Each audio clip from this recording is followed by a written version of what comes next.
Hey, fifth and sixth graders, it's Mrs. Fondre. And today, our word of the week for art vocab is texture.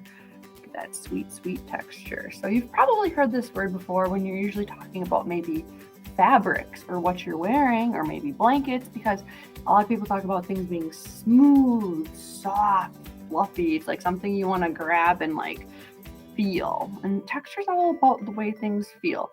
Sometimes it's nice, like those fluffy, soft things I just described, but sometimes it's like rough, lumpy, bumpy, gooey, like just the way something feels. These really good adjectives to describe a substance. Usually it's like I said, something that moves a little bit, or maybe it's a flat too. I don't know. It can be a lot of different things.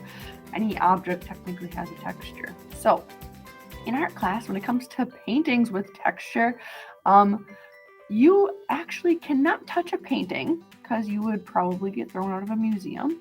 So the fun thing about texture is that you can actually see it, okay? You don't have to touch it. I know it's tempting to touch things, but you don't have to. So you could maybe look at a wall and say, ooh, that looks lumpy. Or maybe you'd say, ooh, that table looks smooth, or that blanket looks fluffy, like I said. So you can see texture as well.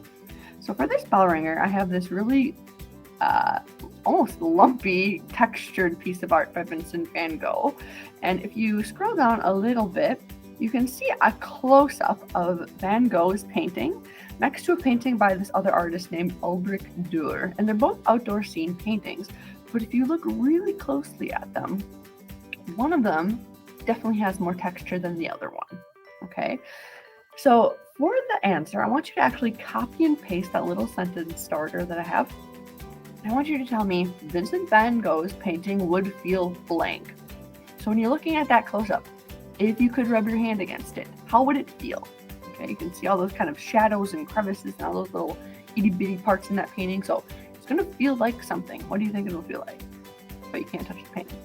And Ulrich Dürer's painting would feel blank. Okay, so they're both outdoor paintings, but they do have different textures going on to them. Okay. So hopefully that helps clearing things up without having to give you all of the answers. All right.